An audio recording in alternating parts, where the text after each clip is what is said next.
Bonjour tout le monde. Malheureusement, je dois commencer encore avec de mauvaises nouvelles. On vient d'apprendre que tragiquement, le taux d'itinérance au Québec a augmenté 44% après 8 ans de Justin Trudeau. Malheureusement, c'est une conséquence inévitable des politiques de Justin Trudeau qui ont doublé le loyer, doublé des paiements moyens pour une hypothèque et doublé le premier versement nécessaire afin d'obtenir la maison moyenne. Après 8 ans de Justin Trudeau, le coût de logement est entre 50 et 75% plus élevé ici au Canada qu'aux États-Unis. Après 8 ans de Justin Trudeau, Vancouver est le troisièmement marché le moins abordable au monde et Toronto a la bulle immobilière le pire au monde, selon la banque UBS. Après 8 ans de Justin Trudeau, 9 sur 10 jeunes disent qu'ils ne vont jamais pouvoir obtenir une maison. Après 8 ans de Justin Trudeau, vous pouvez acheter un château en Suède pour le prix d'une maison de 2 chambres à Kitchener. En fait, le Canada a probablement le pire bulle immobilière à travers le monde. En fait, selon l'OCDE, le Canada a le taux d'endettement hypothécaire le pire parmi tous les pays. Et Justin Trudeau ne peut pas juste dire que c'était toujours le cas. Ce n'était pas le cas. Il y a 8 ans, le logement a coûté le moindre comparativement qu'aujourd'hui. Le loyer moyen, lorsque j'étais ministre de Logement, était à peu près 950 $. Maintenant, c'est plus de 2000 $. Justin Trudeau ne vaut pas le coup. Et il n'a rien fait pour contrer les politiques qui a causé cela. Pourquoi est-ce que le logement est aussi inabordable? C'est parce que les déficits inflationnistes de Justin Trudeau gonflent les taux d'intérêt que doivent payer les Canadiens pour une maison ou pour fournir de logement aux locataires.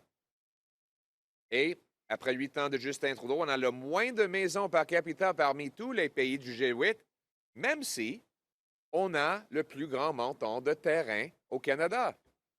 Pourquoi est-ce qu'on n'a pas assez de maisons?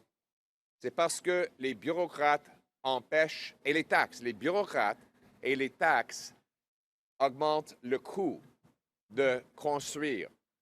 Ils augmentent la capacité de nos constructeurs de maisons de fournir de logements à notre monde.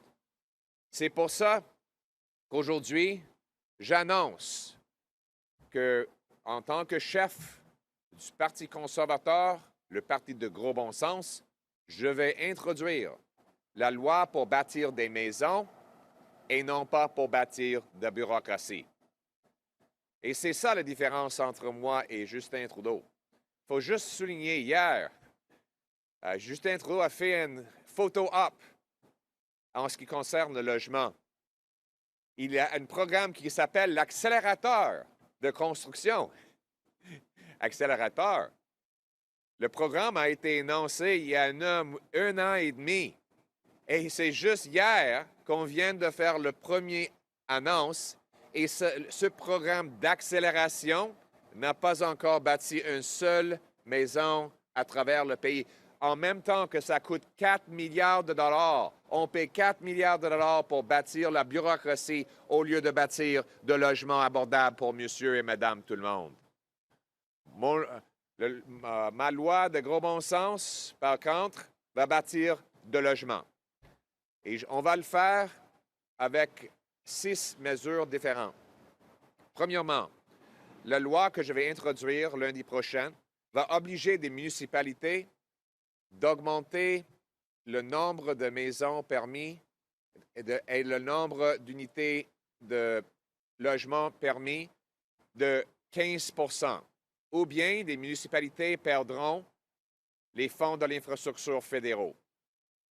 Deuxièmement, les municipalités qui réussissent d'aller au-delà ce but de 15 auront un bonus pour inciter les permis de construction plus rapides et de libération de terrain pour construire.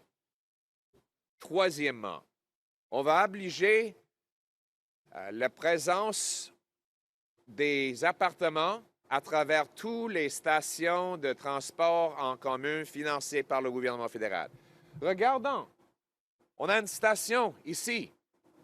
Oui, logement. Il n'y a pas de logement. Regarde, à travers la Seine, on devrait avoir ici des grands appartements pour que les jeunes et les aînés puissent vivre immédiatement à côté du transport en commun. C'est du gros bon sens, c'est bon pour l'environnement et c'est bon pour les gens moins nantis qui n'ont pas la capacité d'avoir une voiture. Donc, si jamais le gouvernement fédéral, mené par Pierre Poilievre, finance une station de transport en commun, les fonds fédéraux seront dans une fiducie et ils ne seront pas livrés à la ville jusqu'au moment que tout le terrain qui entoure la station est construit en appartements et rempli avec des citoyens. C'est ça le gros bon sens.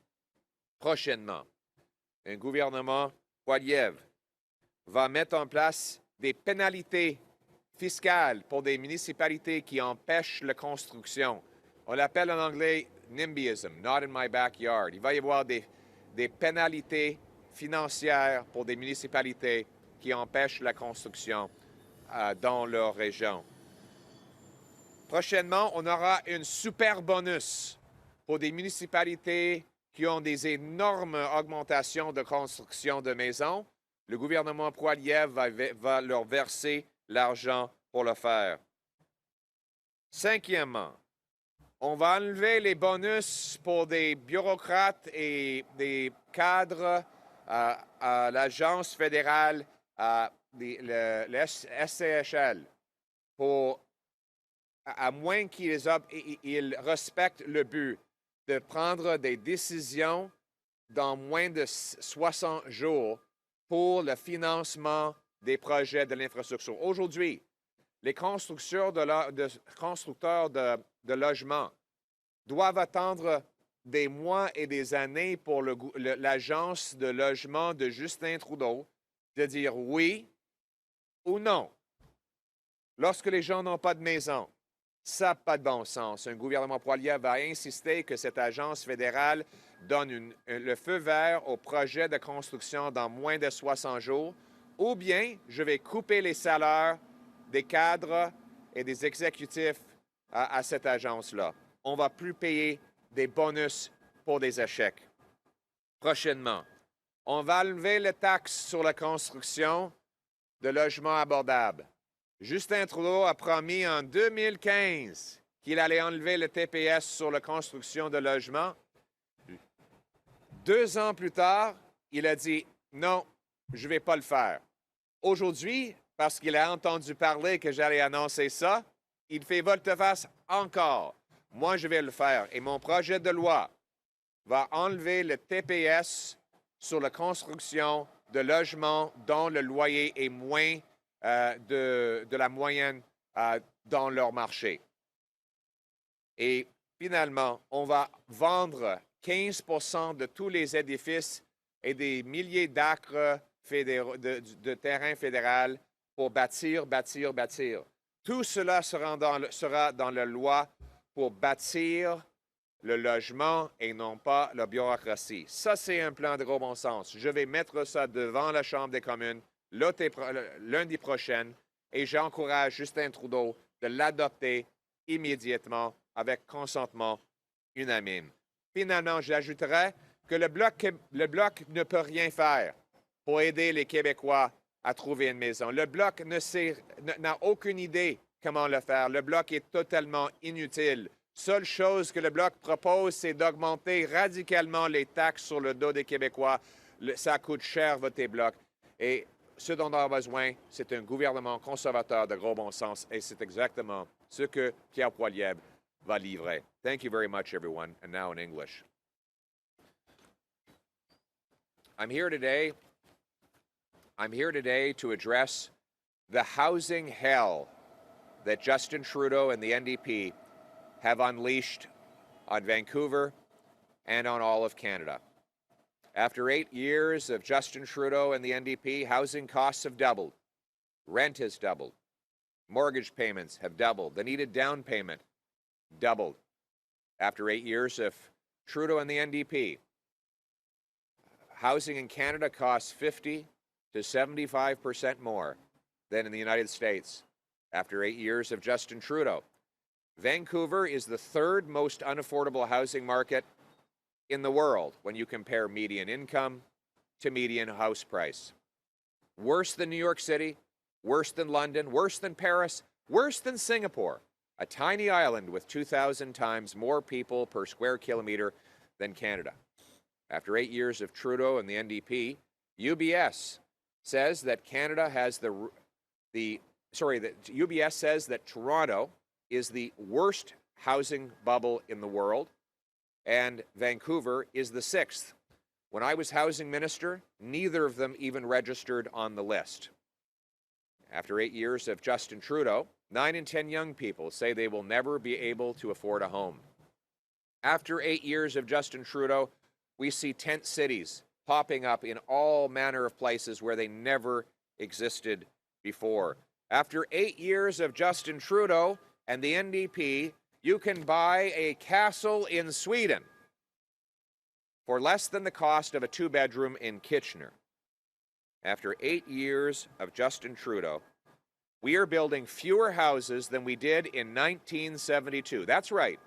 In 1972, with 22 million people, we built 232,000 homes. Last year, we built 219,000. And this year, housing construction is down again 32% over the year before it. Why is it that we can't build affordable homes in Canada? Well, one of the causes is the inflationary deficits of the Trudeau NDP coalition that drive up interest rates on mortgage borrowers and on builders of rental properties. The second reason is that the taxes and bureaucracy prevent construction. For example, here in Vancouver, local government delays, fees, zoning, permits, site plans, consultants, lawyers, and countless other costs add $1.3 million to the cost of every newly built home. In Toronto, it's $350,000. Montreal blocked 24,000 units of housing with its bureaucracy, and Winnipeg had to be slapped down by the courts because they tried to block housing right next to transit stations. And what does Justin Trudeau do? He favors the very bureaucrats who block home building. He funds the gatekeepers. We don't need to build more bureaucracy. Yet yesterday, Trudeau announced for the first time, first announcement on his year-and-a-half-old accelerator fund.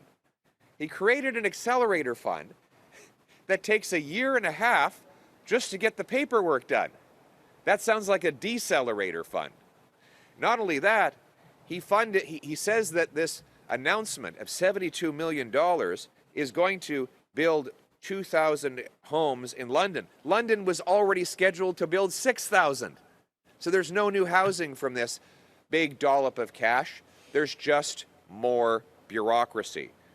And that's why a Pierre Poilievre-led government will act with common sense to get things built. And today I announce that this Monday I will introduce in the House of Commons the Building Homes, Not Bureaucracy Act.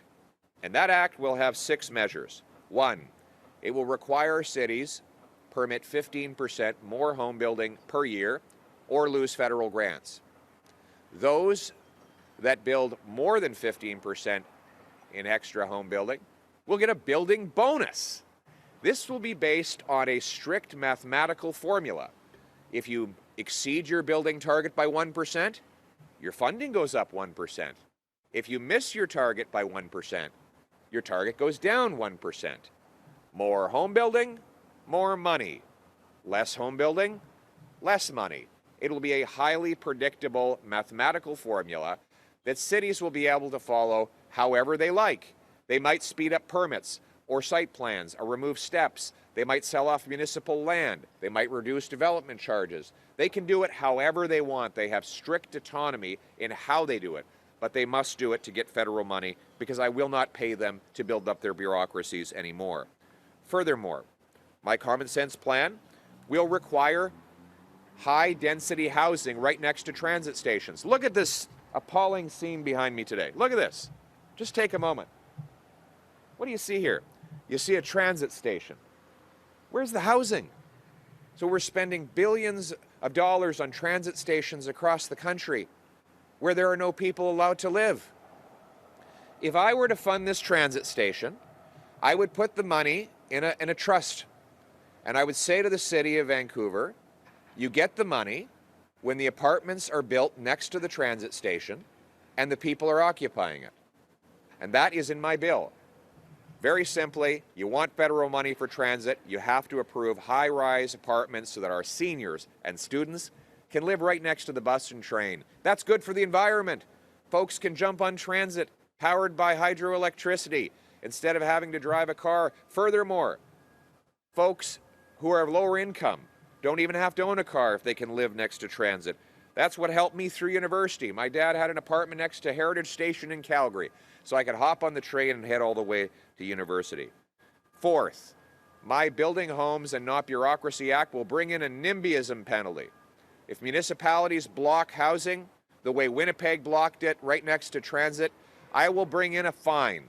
They will lose part of their federal transfer, and those fines will be very serious at the discretion of the minister. But to counter that, we'll bring in a super bonus, particularly for small towns that allow massive buildups of housing in their communities. But you know who won't be getting bonuses? CMHC bureaucrats that delay approval for housing financing. The Trudeau government has ballooned the bureaucracy at the CMHC, paying out millions of dollars in bonuses for the very bureaucrats who have helped double the cost of housing. I'll be slashing all of their bonuses, and they will be getting pay cuts unless they meet the target of approving financing for affordable housing in under 60 days. Next, we will axe the tax on new housing construction. This bill will eliminate the GST on affordable apartment complexes. That is to say, apartments where the rent is below market average. Now, Justin Trudeau promised to do this 8 years ago.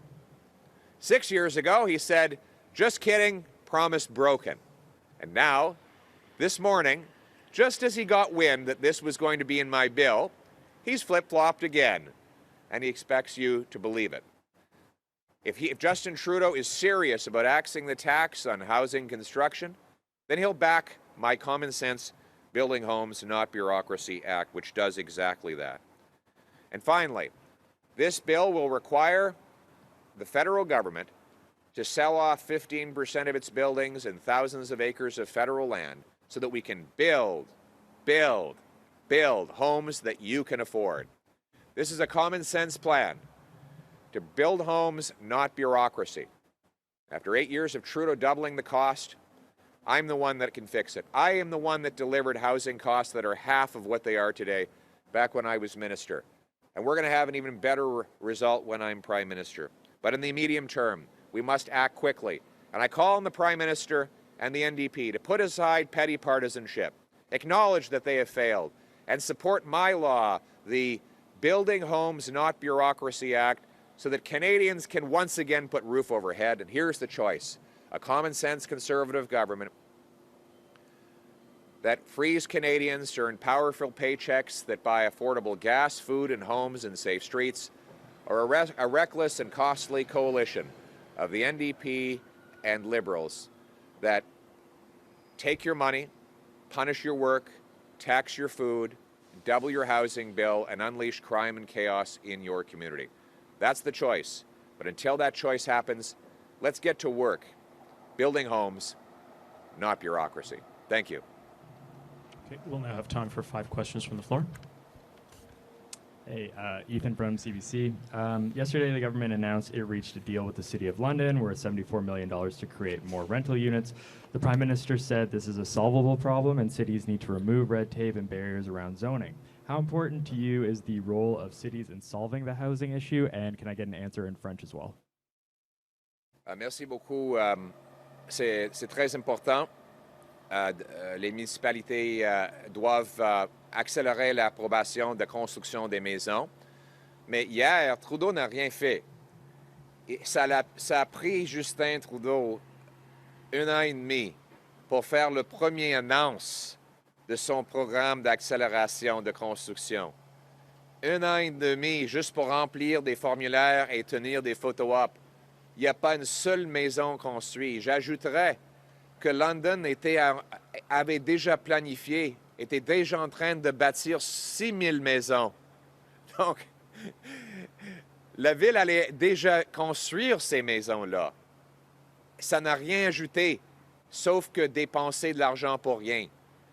Moi, j'ai un principe, c'est la loi, je vais mettre une autre loi devant le gouvernement, dollar pour dollar.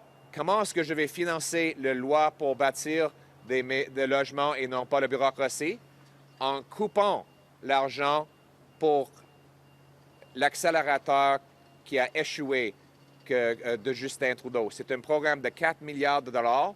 J'enlèverai cet argent-là pour couper des taxes pour la construction de maisons et pour donner des bonus aux municipalités qui construisent davantage de logements. Merci. Oh, in English, yes, of course.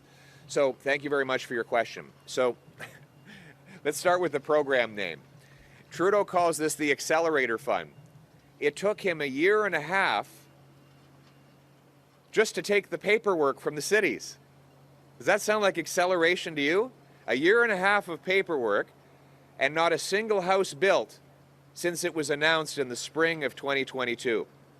Not only that, yesterday, he said his announcement of $74 million would bring 2,000 homes in London.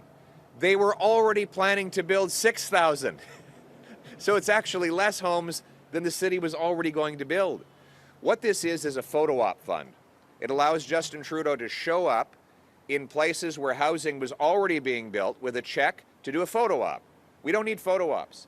We need a mathematical formula that gives more money to cities that build more homes and less money to municipalities that block homes. And that's what I propose. You increase home building 1% above the target, you get a 1% increase in your federal infrastructure money. You come in at 1% below the target, you get a 1% reduction. So it is a scalable incentive that gets the local government gatekeepers out of the way to build homes that you can afford. Next question. Thank you. Pivoting for a moment, are transgender people welcome in Canada now that the Conservative Party, its policy not to let them use the bathroom of their choice and also to limit their healthcare options as minors? That is, the answer, of course, is that everybody's welcome in Canada, and your question is factually wrong. I encourage you to actually read the policies instead of spreading disinformation. We need less disinformation and more honesty and truth-telling, and your readers are suffering a very big disservice when you spread disinformation. Thank you. Next question. Oui, Édouard pour Radio-Canada. Pour revenir sur le dossier du logement, vous accusez le gouvernement de lenteur, mais justement les municipalités affirment que ce sont notamment les provinces qui doivent retirer les obstacles à la construction. Et pour vous, quel rôle doivent jouer ces provinces justement pour régler la crise du logement? C'est une très bonne question. Je pense que les municipalités sont des créatures des provinces. Donc, j'encourage des premiers ministres provinciaux d'adopter des lois qui encouragent davantage de construction et moins de bureaucratie. On vise principalement à cibler des des incitatifs aux municipalités dans la loi pour bâtir de logements et non pas la bureaucratie, mais il va falloir aussi inciter des provinces d'ajuster leurs lois en ce qui concerne les permis de construction. Parce que avant-hier, j'ai parlé à Seymour Construction. Ils avaient besoin d'attendre 8 mois juste pour une petite entrée au futur appartement. Juste une entrée comme ça. Ça peut prendre 8 mois, excuse-moi, 8 mois pour rien. C'est même pas controversé. Et donc, ça coûte cher, les obstacles des 3 niveaux du gouvernement. Au niveau municipal, c'est souvent les permis. Au niveau provincial, c'est des autres obstacles. Et finalement, au niveau fédéral, c'est l'agence de logement qui prend beaucoup de temps pour approuver le financement pour des entreprises de construction. Donc, il faut enlever la bureaucratie à tous les niveaux du gouvernement. Next question. Morning, sir. Corey from Global News. Global News has seen a draft press release detailing the BC government's plan to restrict hard drug use in certain areas, including playgrounds and splash parks. Does this change address the problems you have raised with both the BC government and federal government's hard drug policy? Well, first of all, I think we have to acknowledge that Justin Trudeau and the federal NDP are radical and extreme to the point that they allowed crack and heroin in the first place to be legal and present in our playgrounds and around our schools. Isn't it incredible that for roughly the last year, Trudeau and Singh have authorized the provincial government to allow crack, heroin, cocaine, and fentanyl around children's playgrounds? This is how radical and out of touch Justin Trudeau has become. What we've seen after 8 years of Trudeau is a 300% increase in drug overdose deaths in BC. And now he's taking the model that gave us the downtown east side, and he's taking it national. He takes the hell that Vancouverites have witnessed in downtown's east side and it spreads it everywhere.